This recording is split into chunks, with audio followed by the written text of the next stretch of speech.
I'm Bradley Beahen, and I am the music director of Plaid Tidings here at Lyric Arts.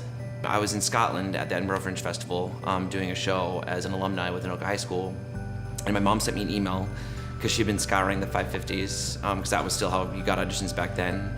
The newspaper, reading, making phone calls, no iPhones or whatever, what are the playlist or however people do it now, they just tweet about it and they get auditions. So she sent me this email, AOL, and she's like, do you want me to sign you up for this audition? I was like, yeah, sure. She's like, it's the day you get back from Europe. Is that okay? And I was like, sure, yeah, of course.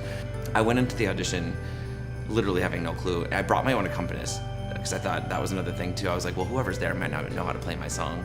I sang a song from the original show, not knowing that Stuart Ross, the writer and director and creator of Forever Plaid, was in the audience at the auditions. And so I told him I was going to be singing Cry from the original Forever Plaid, and I was like, and in case you're not familiar with the show, I should give you a little background to, why, who this character is and why I'm singing. And he goes, wait a minute, and he stopped the audition. He goes, in case I'm not familiar with the show, I go, the original Forever Plaid. And I started telling him the plot of his own show, having no idea what I was doing. I sang my song, and he said, I can't remember what he said, something to the fact of like, you're kind of crazy, but I like it. Can you rap? And I was like, sure.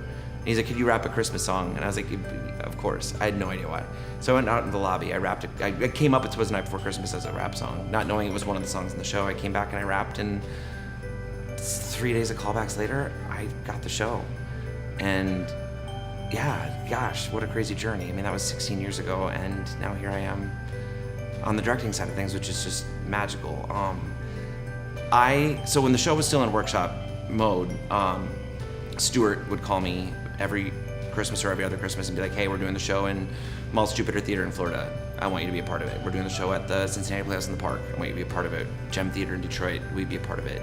Until he finally released the rights to MCI, and it became a show that people could do all over the place.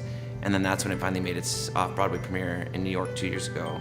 And I got that phone call from Stuart Ross that was like, and now I want you to be a part of this production. And it was just like, all of my dreams come true. I mean, doing the show that I've loved since I was a little kid, the Christmas version of that, and then to be doing it 16 years after it was my Equity professional theater debut, and now it's my New York off-Broadway debut. I mean, it's just been such an incredible journey. Sometimes you need time and space and a break.